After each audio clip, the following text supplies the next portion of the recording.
When does a homecoming stop being about nostalgia and start being about pure survival? What happens when a general manager looks at his injury report, sees two of his top centers on the shelf for months, and realizes he has no choice but to make a move right now? Welcome back, folks.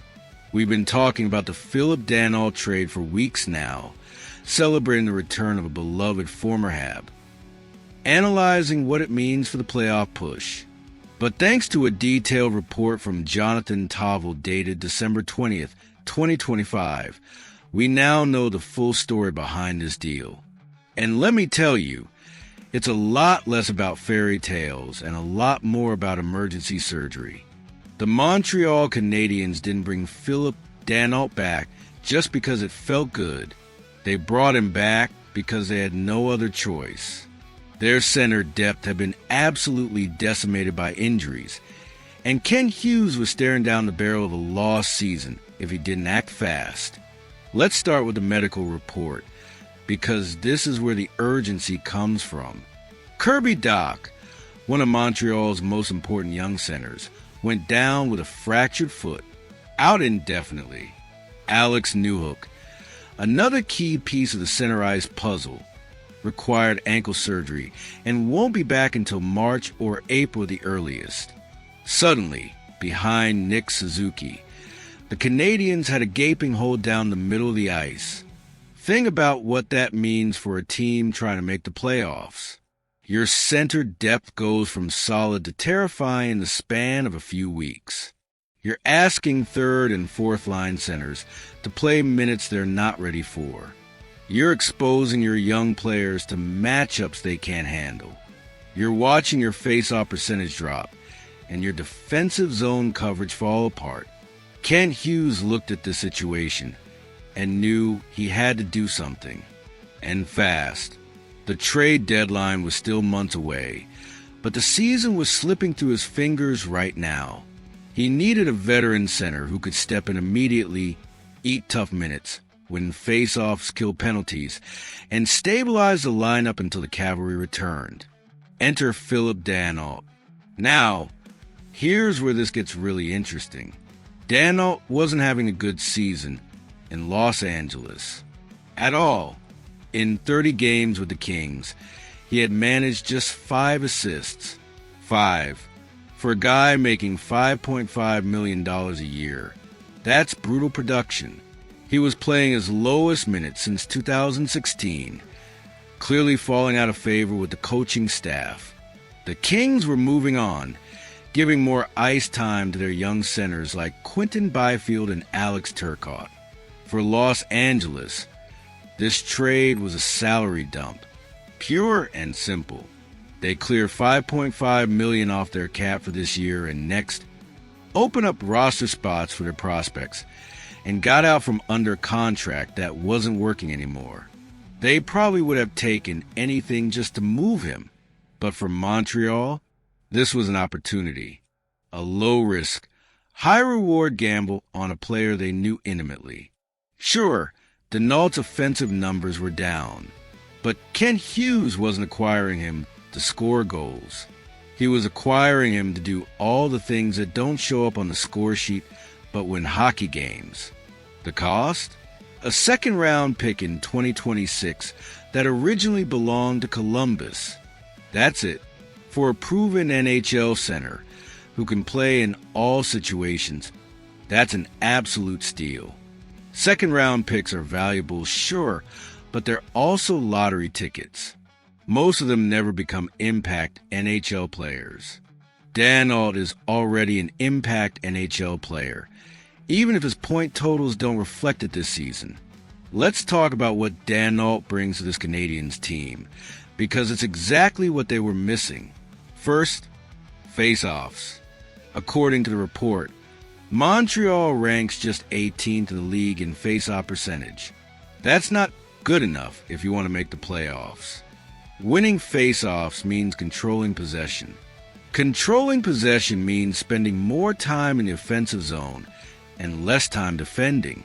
Danault wins 52.9% of his draws. That's elite. That's exactly what Montreal needs. Second, penalty killing. Danault is one of the best defensive forwards in the league. He's a guy you put on the ice when you need a crucial kill in the third period. He's a guy who can shut down the opposition's top line. With Dach and Newhook out, Montreal's penalty kill was vulnerable. Danault shores that up immediately. Third, and this is huge, he knows the system. He played in Montreal for years. He knows Martin St. Louis. He knows the building. He knows the pressure. There's no adjustment period. He can step right in and contribute from day one. For a team in crisis mode, that familiarity is invaluable. But here's where the story gets even more interesting. The report mentions that Danault could potentially reignite the spark of his former line mate, Brendan Gallagher. Remember when those two were tearing up together? Gallagher played his heart out on every shift. Danault feeding him the puck in all the right spots? That chemistry was real. This season, Gallagher is just 11 points in 34 games. He's struggling. He's aging. He's dealing with the wear and tear of playing his style of hockey for over a decade. But what if putting him back with Danault brings back some of that old magic? What if the familiarity, the trust, the muscle memory of playing together for years unlocks something in Gallagher's game? If that happens, if Danault can get Gallagher producing like he did in 2021, this trade becomes an absolute home run. You're not just getting a solid defensive center. You're revitalizing a veteran winger who's been struggling to find his game. And beyond the on-ice impact, there's the leadership factor. Danault is a 32-year-old veteran who's been through playoff battles, who knows what it takes to win in this league. For the young players on this Canadiens roster, having that presence in the locker room is huge. He can mentor them. He can show them how to prepare. He can teach them the little things that separate good players from great ones. When Dach and Newhook come back healthy in a few months, Danault doesn't become expendable. He becomes part of a deep, balanced center ice group that can roll four lines and match up against anyone. That's the kind of depth you need to make a playoff run. So let's put this all together. Kent Hughes was facing a crisis. His center depth was destroyed by injuries. His team was in danger of falling out of the playoff race. He needed to act immediately, and he needed to do it without mortgaging the future.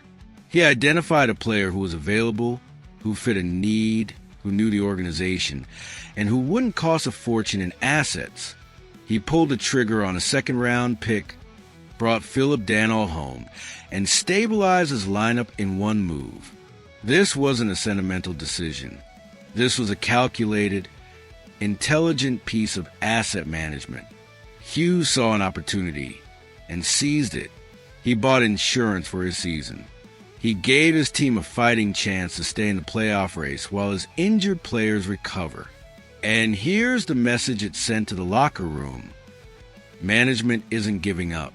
Even when the injuries pile up, even when things look bleak, the front office is going to fight to give this team every chance to succeed. That kind of commitment matters. It tells the players that their effort is being matched by the people making decisions upstairs. Phillip Danault doesn't need to be a superstar. He doesn't need to put up 50 points. He just needs to be Phil.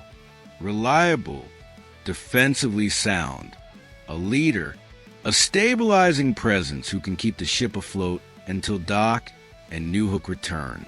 And you know what? That's exactly what Montreal is getting. A 6-foot, 200-pound center from Victoriaville who knows how to win faceoffs, kill penalties, and do all the little things that championship teams need. For a second-round pick, that's a bargain. This is the kind of move that defines a successful rebuild. Hughes didn't panic and trade away first-round picks or top prospects. He used a mid-level asset to address an immediate need without compromising the long-term plan. That's smart management. That's how you build a contender. So now we know the full story. The phone rang in Los Angeles on that Friday night because Montreal was desperate, because injuries had forced Kent Hughes' hand, because the playoff dream was slipping away, and he needed to do something right now to save it. And he did. He brought Phillip Danault home, not just for nostalgia, not just for the fans, but because it was the right hockey move at the right time for the right price. What do you think? Was this the perfect move for Montreal's situation? Or should Kent Hughes have looked elsewhere to address the center depth? Do you think Danault can help Gallagher rediscover his scoring touch? Drop your thoughts in the comments. And don't forget to smash that like button, because we're tracking every move the Canadiens make as they push for the playoffs.